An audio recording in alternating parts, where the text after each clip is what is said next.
Good morning, world of readers. I am Book Dragon Erin, and I would like to welcome you all back to my booktube channel, where today I will be talking about my favorite recent book duologies. Now, for those of you who don't know what duologies are, those are 2-book series. And I have plenty of those, but I would like to talk about my favorite recent ones that I have read and obsessed over.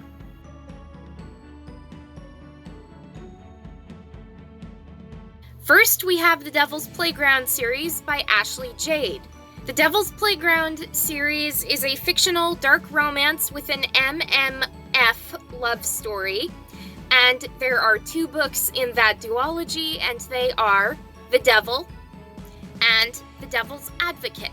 Now, a summary of The Devil. Eden has had a hard life and is subjected to being called the town whore. That happened because Eden confided in a teacher at school about her hard life, but he threw her under the bus to save himself and his own reputation, so Eden was subjected to being called a slut.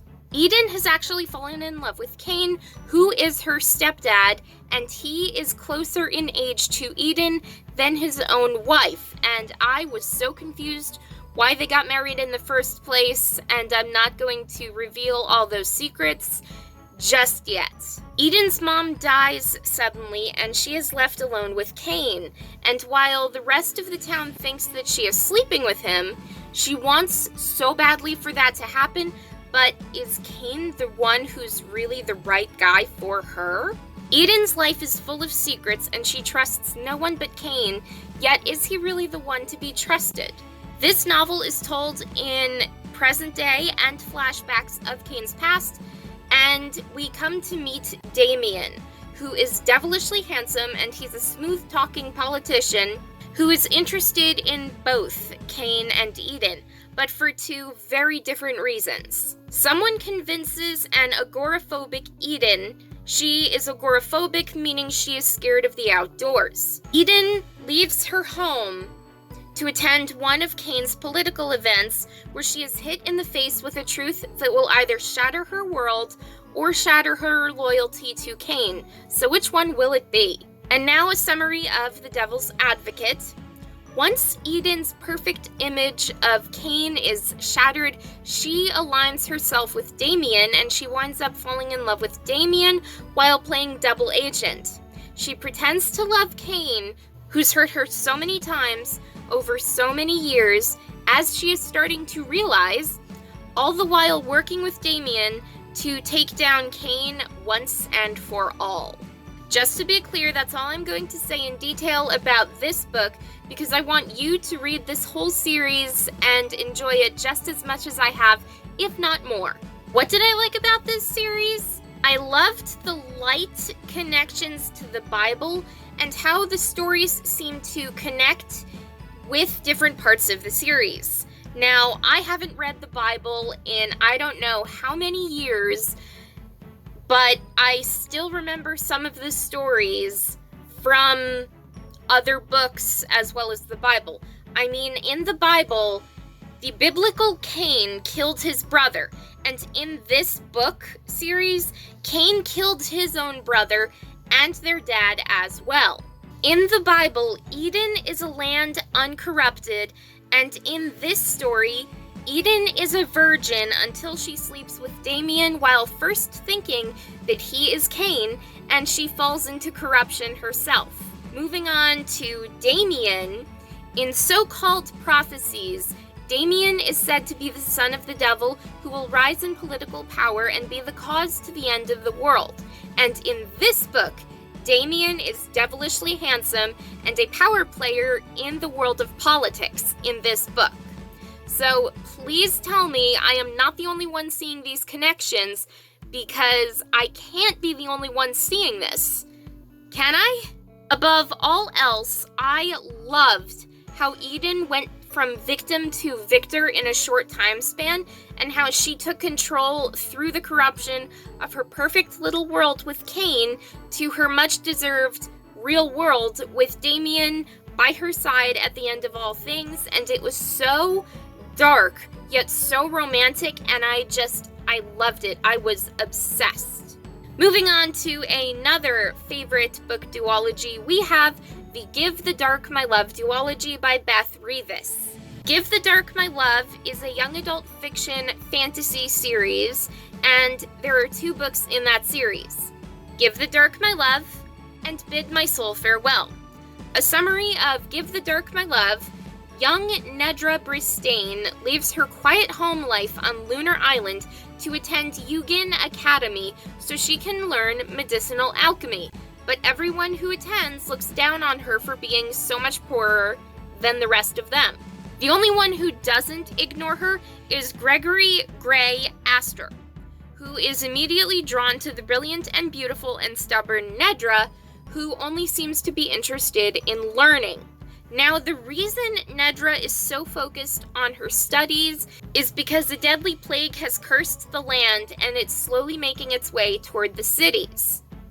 With her family's lives in danger and the lives of Lunar Island's citizens in danger, Nedra is determined to find a cure and be the help that everyone needs and prays for. As Nedra and Gray become close and the sickness spreads with the body count rising, Nedra becomes desperate. She soon finds herself resorting to alchemy's most dangerous corners, and when she studies the most forbidden practice of all, necromancy, even Gray might not be able to save her from the darkness which calls to her. A summary of Bid My Soul Farewell: Nedra Bristain has made life-changing decisions and has embraced the darkness of necromancy. But can Gray, the boy who loves her, bring her back into the light before she pays the ultimate price? Or perhaps is it already too late to go back to the light? Lunar Island is trying to heal as the necromantic plague has been stopped, and Emperor August, the young and charming leader of the Illyrian Empire, has a plan. His plan is to rid the island and the world of necromancy once and for all.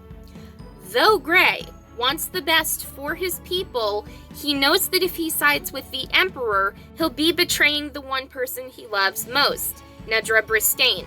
Now, at the quarantine hospital, Nedra's army of the half-dead are growing far more inhuman with each passing day, and Nedra feels guilt for imprisoning the souls in their half-live bodies and is in absolute misery over trapping her sister's dying soul into a cage of an object, and she vows to discover a way to free the dead while keeping her sister alive, even though that seems downright impossible.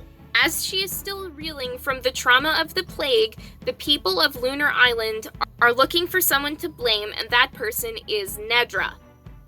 Gray can only protect Nedra for so long, and when the two are thrust into a battle even more terrifying than the actual enemy, Nedra is pushed to the darkest depths of her necromantic powers, but will Gray let her go that far? What did I like about this series? Oh my gosh, so much. First, this was my first real pirate-themed series since there were pirate guards and characters introduced, and even though I had my initial reservations about that, I fell so hard in love with this series. I don't generally read about pirates, but the pirates mentioned in this book made this series that much more attractive, with details and everything that I actually didn't know I was missing out on before I read this series. Also, this duology made me feel so much, like pain, love, and even anger. And most of all, I felt the love between two sisters, Nedra and Ernesta. This series actually made me think of my own sister, Caroline. She was 2 years younger than me and passed away years ago, but anytime I'm having a bad day or need advice, simple or complex, or need to make a decision about something, then I think about what would Caroline say, and what would Caroline want me to do, and I feel better. The thought of my sister smiling down on me from heaven gets me through even the roughest of days. And to be honest, I actually cried after reading these books because this series, for some reason, made me think about my sister more than I already do. And my sister, she had a long list of medical problems, but if I could take on half those medical issues while giving up 50 years of my life just to have her back for 5 more minutes, it would all be worth it. I would think that is worth it just to have my sister back, because I miss her every single day. I think about her every single day, and this series just made me think, what extent would I go to have my own sister back with me? Now, before I get emotional about talking about my sister, I am going to end the video here and hope that you all decide to read at least one of the series in this quick video on some of my favorite recent book duologies that I enjoyed so much. So anyway, if you enjoyed this video, hit that like button to show some support, subscribe to my booktube channel to get more videos like this, turn on those notifications to be notified when I upload brand new videos every single Sunday. Keep on reading and have a great day, everyone!